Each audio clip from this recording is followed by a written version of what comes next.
ওনার পিছনে হুজুর আপনি এমনি আনুষ্ঠানিকতা শুরু করে দেন, আমরা আপনি একটু সালাম কালাম দিয়ে নসিহত করে 1 মিনিট। নুরুল্লাহ বসো।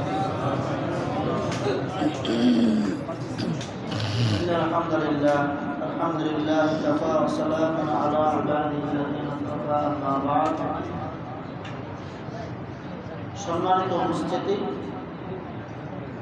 ঈশার নামাজ আল্লাহ রাব্বুল আলামিন দয়া করে মেহেরবানি করে জামাতের সহিত আদায় করার তৌফিক দিয়েছেন। এজন্য সবাই শুকরিয়া করবেন আলহামদুলিল্লাহ।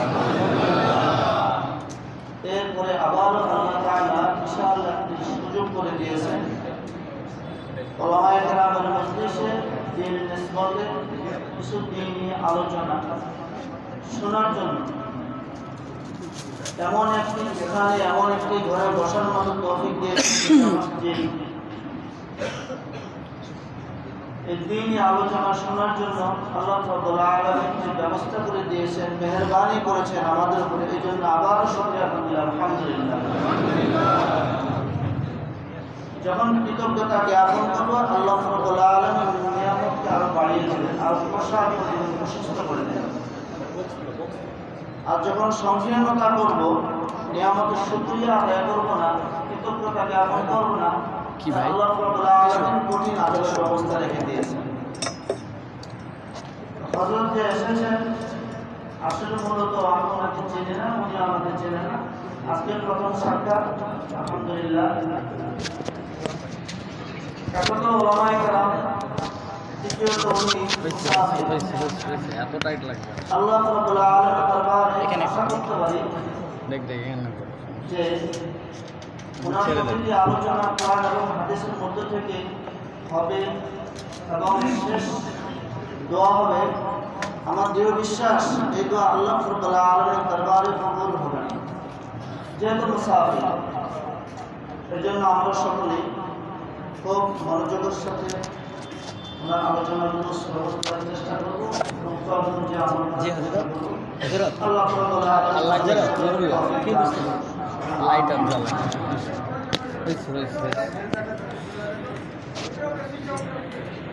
আরেকটি কথা বলি, আমরা একটু সাইলেন্ট থাকার চেষ্টা করি। ফ্যান বা বাতি এগুলো আমাদের খাতার আছে, মনে আছে, আমি বলে যাচ্ছি ওনাদেরকে দয়া করে মোবাইলগুলো আমরা সাইলেন্ট করি। এগুলো দিকে দেন তো, হজরতের পরিচয়টা দিয়ে দিই। ওই ওই ওই এটা ওর উপর চাপাই দেন, পড়ে যাবে। ওইখানে দেন, ওই পারে দেন, ওই পারে। উনি মূলত আমাদের উত্তরাঞ্চলের মানুষ। হ্যাঁ, একটা ব্যাগ দেন তো ভাইয়ের উপরে, একটা ব্যাগ দেন, আপনাদের একটা ব্যাগ দেন। ওর উপরে ওখানে আইও, বাস থাক। আন্তর্জাতিক খ্যাতির সম্পন্ন আর কিসের আন্তর্জাতিক? মুফাসসিরে কোরআন ও মিডিয়া ভিত্তিক ক্যামেরা বের করে নেন। আন্তর্জাতিক খ্যাতির সম্পন্ন মুফাসসিরে কোরআন ও মিডিয়া ভিত্তিক আব্দুল হাই মোহাম্মদ সাইফুল্লাহ রাহমাতুল্লাহ আলাইহি খতিব মসজিদুল জুমা কমপ্লেক্স পল্লবী, মুসলিম বাজার, মিরপুর 12, ঢাকা। খতিব মসজিদুল জুমা কমপ্লেক্স পল্লবী, মুসলিম বাজার, মিরপুর 12, ঢাকা। হযরতে ওনার জ্ঞান ধর্ম কোরআন ও হাদিসের আলোকে মূল্যবান তাকরীর পেশ করার জন্য আমি সবিনয় অনুরোধ করছি। আমাদের মাইক এইটা লাইন দিছো না, এখন লাইনে দাও। লাইন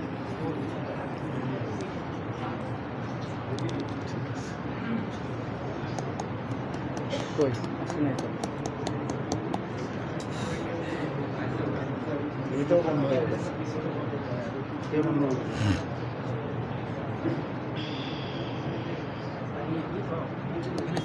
সুইচটা বন্ধ হয়ে গেছে। সুইচ কই? আমাদের রেডি করে রাখার দরকার ছিল। কই সুইচ কই? সুইচটা ভিতরে করে গেছে। কোনটা আপনাদের মাইক? এইটা নিচেরটা।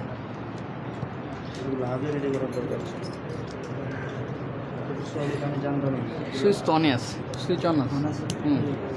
সুইচ অন আছে।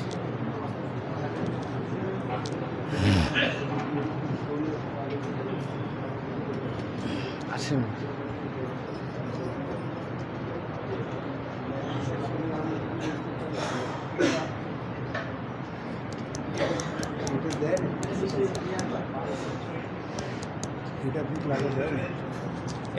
টেপ লাগান, টেপ লাগান, টেপ লাগান। সেট করি।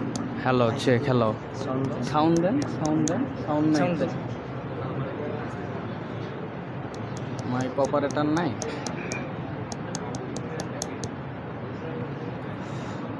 হ্যালো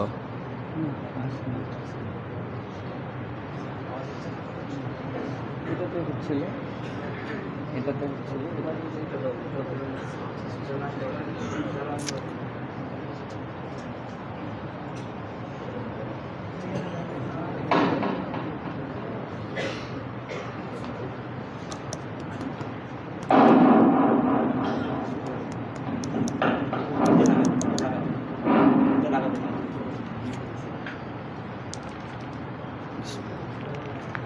থাক, আমি লাগাইছি। বসো, তুমি বসো, যেন আবার ছুটে না যায়।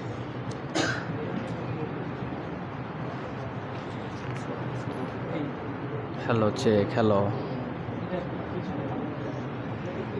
বসেন সবাই, বসেন। হয়েছে যা হয়েছে হয়েছে। এত ইকো, একটু সাউন্ড বাড়া, ইকো কমায় দেন। বসো। আসসালামু আলাইকুম ওয়া রাহমাতুল্লাহি ওয়া বারাকাতুহু। দিয়ে রাখেন, ওখানে একটু দিয়ে রাখেন।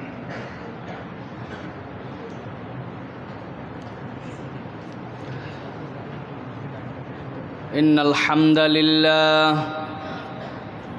আলহামদুলিল্লাহি নাহমাদুহু ওয়া নাস্তাঈনুহু ওয়া নাস্তাগফিরুহু ওয়া নু'মিনু বিহি ওয়া নাতাওয়াক্কালু আলাইহি ونعوذ بالله من شرور أنفسنا ومن سيئات أعمالنا من يهد الله فلا مضل له ومن يضلل فلا هادي له وأشهد أن لا إله إلا الله وحده لا شريك له وأشهد أن سيدنا وحبيبنا وطبيب قلوبنا محمد الذي أرسله بالحق بشيرا ونذيرا وداعيا إلى الله بإذنه وسراجا منيرا فقد قال الله سبحانه وتعالى في كلامه المجيد وفي فرقان الحميد أعوذ بالله من الشيطان الرجيم بسم الله الرحمن الرحيم تبارك الذي نزل الفرقان على عبده ليكون للعالمين نذيرا وقال الله سبحانه وتعالى في شان حبيبه آمرا ومخبرا للمؤمنين والمؤمنات إلى يوم القيامة إن الله وملائكته يصلون على النبي يا أيها الذين آمنوا صلوا عليه وسلموا تسليما اللهم صل على محمد وعلى آل محمد كما صليت على إبراهيم وعلى آل إبراهيم إنك حميد مجيد اللهم بارك على محمد وعلى آل محمد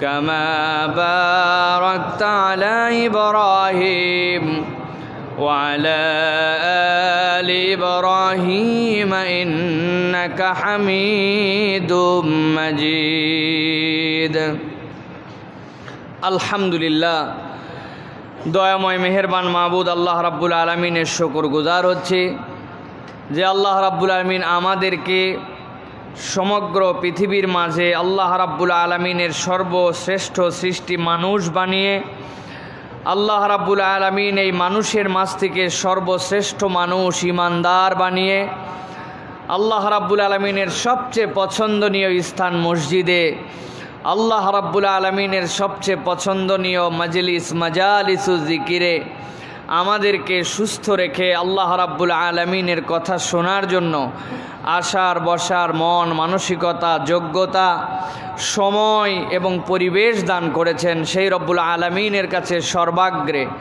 তাঁরই শেখানো বাক্যে কালিমাতুশ শুকর আদায় করি আনন্দ চিত্তে আল্লাহর খুশির নিমিত্তে ভালোবাসাকে উজাড় করে জবানটুকু ছেড়ে দিয়ে সকলে পড়ছি আলহামদুলিল্লাহ।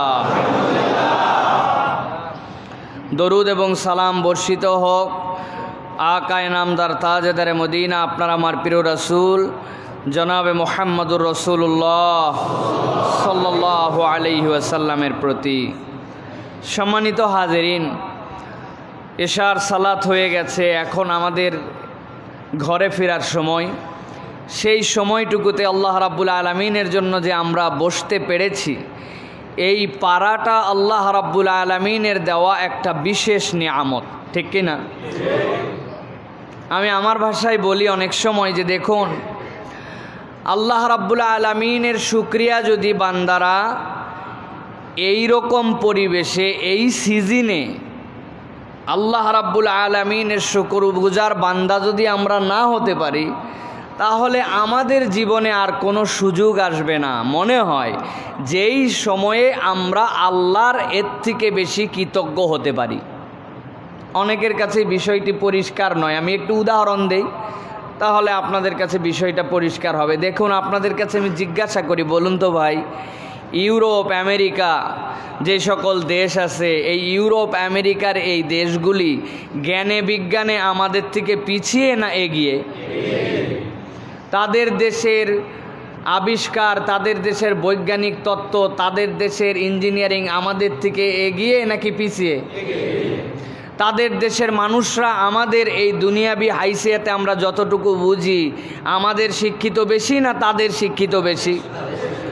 তাদের স্বাস্থ্য জ্ঞান বেশি না আমাদের স্বাস্থ্য জ্ঞান বেশি? প্রিয় ভাইয়েরা, স্বাস্থ্য জ্ঞানের কথা বলছেন, এই মসজিদেই আল্লাহ না করুক এরকম মানুষ আছে কি না জানি না, তবে এরকম বাংলাদেশে হাজার হাজার ইমানদার আছে, যেই ব্যক্তি বাথরুমে যায়, যাওয়ার পরে বড় কাজ করে, বাথরুম করে, পায়খানা করে, করার পরে হাত দিয়ে শৌচ কাজ করে, এই শৌচ কাজ করার পরে ওই হাতে ঢেলা কুলুক সারা ডাইরেক্ট পানি খরচ করার পরে হাতে গু লাগে, ওই গু নিয়ে আসে কলের হ্যান্ডেল ধরে, কলের হ্যান্ডেল ধরার পরে হ্যান্ডেল চাপে পানি ভরায় বদনা ধরে, বদনার থেকে পানি দিয়ে কুলি করে, কুলি করার পরে ওই হাত দিয়েই নিজের মুখ দাড়ি খিলাল করে, মসজিদের হ্যান্ডেল ধরে মসজিদে আসে নামাজ পড়ে।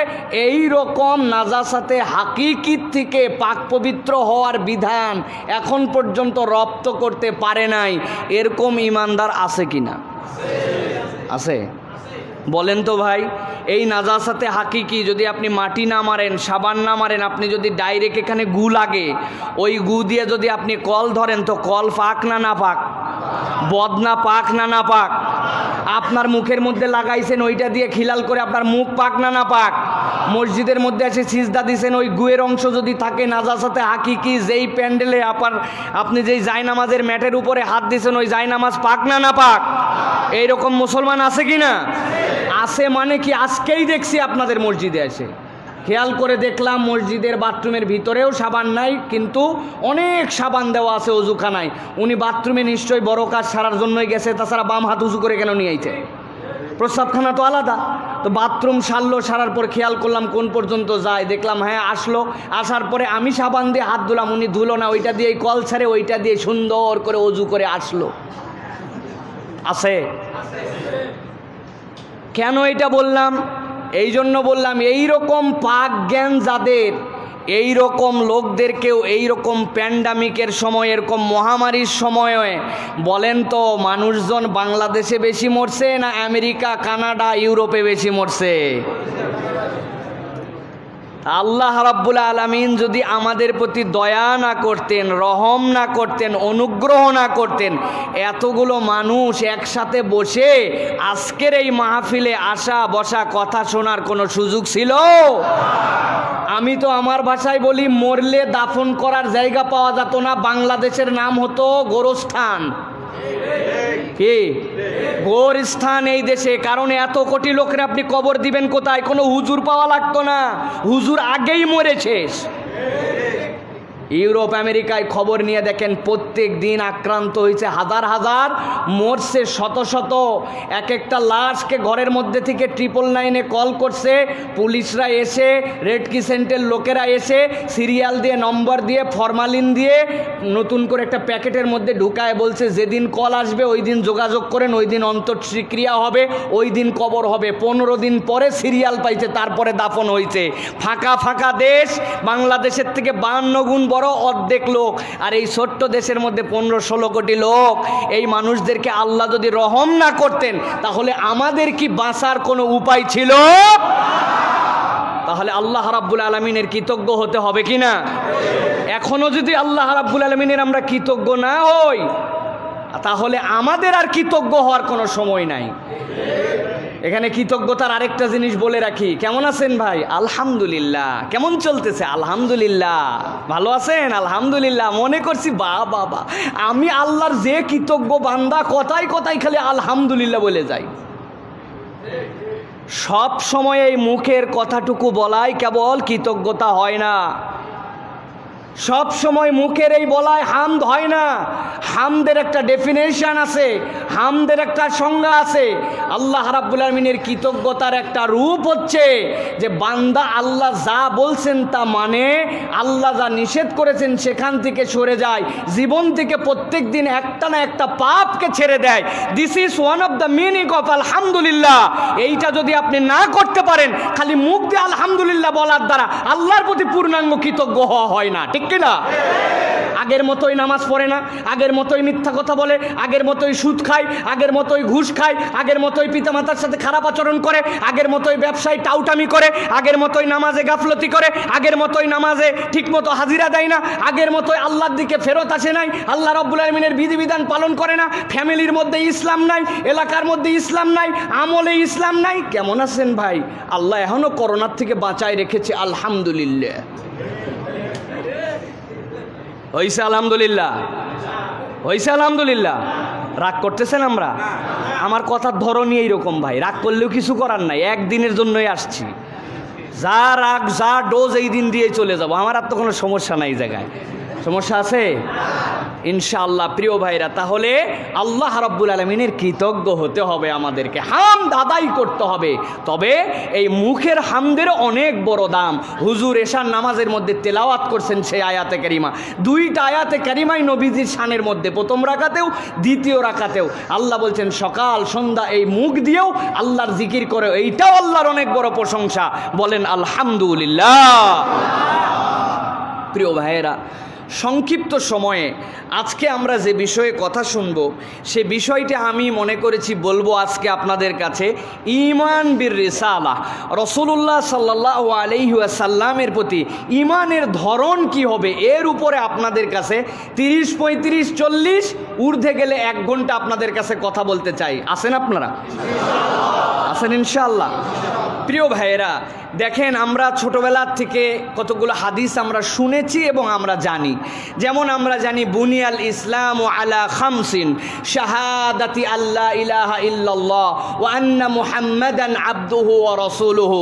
কেউ যদি ইসলামের বেনা বুঝতে চায়, ইসলামের খুঁটি বুঝতে চায়, ভিত বুঝতে চায়, আল্লাহ রসুল বলছেন সে যেন জেনে রাখে ইসলামের খুঁটি, ইসলামের বেনা হচ্ছে 5টা। কয়টা? কয়টা? ভাই খুঁটি কারে বলে, বেনা কাকে বলে? সারা জীবন তো শুনলাম ইসলামের খুঁটি 5টা। খুঁটি কারে বলে জানার দরকার আছে না? খুঁটি মানে হচ্ছে বাঁশের খুঁটি, খুঁটি মানে হচ্ছে বন্ধ হয়ে গেছে আবার, আরে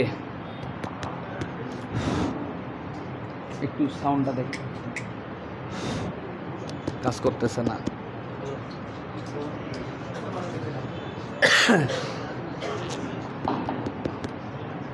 কখনো আসে কখনো আসে না, লুজ কানেকশন আছে না।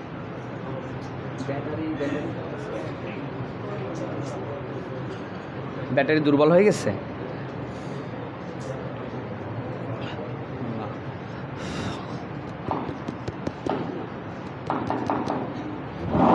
জি আলহামদুলিল্লাহ, ঠিক আছে। জি, তো ইসলামের যে আমরা বললাম বেনা বা খুঁটি, এই খুঁটিটা প্রথমে আমাদেরকে একটু বুঝে নিতে হবে প্রিয় ভাইরা। আমি সংক্ষিপ্তভাবে বেনার মানে কি এইটা যদি আমাদের কনসেপ্ট হয়ে যায় তাহলে আমরা বুঝবো যে আমাদের এই খুঁটি দ্বারা আমরা ইসলাম কি বুঝি।